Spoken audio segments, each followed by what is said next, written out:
తెలుగు రాష్ట్రాల మధ్య జలవనరుల వినియోగం విషయంలో విద్వేషాలు పక్కన పెట్టి సయోధ్యతో ముందుకు వెళ్తేనే ఇరు రాష్ట్రాలకు ప్రయోజనమనే పాలసీని చంద్రబాబు పాటిస్తున్నారు. తెలంగాణలో నీటి రాజకీయాల కోసం దిగువ రాష్ట్రమైన ఏపీని బూచీగా చూపించి చేస్తున్న రాజకీయాలు, అగ్రనేతలు చేస్తున్న ప్రకటనలపై చంద్రబాబు స్పందించారు. ప్రపంచ తెలుగు మహాసభల్లో మాట్లాడిన ఆయన జల రాజకీయాల వల్ల జరుగుతున్న నష్టాన్ని వివరించారు.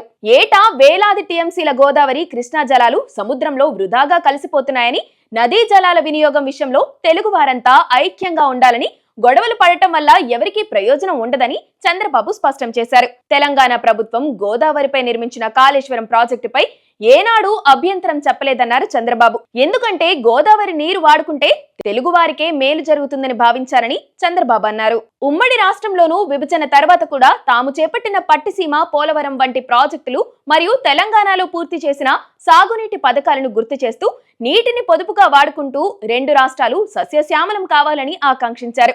తెలుగు రాష్ట్రాల మధ్య సయోధ్య ఉంటేనే భవిష్యత్తులో తెలుగు జాతి ప్రపంచ స్థాయిలో శక్తివంతంగా తయారవుతుందని చంద్రబాబు పేర్కొన్నారు. దేశవ్యాప్తంగా నీటి సమస్యలు తీరాలంటే నదుల అనుసంధానం జరగాలన్నది తన చిరకాల వాంఛ అని కూడా చెప్పుకొచ్చారు.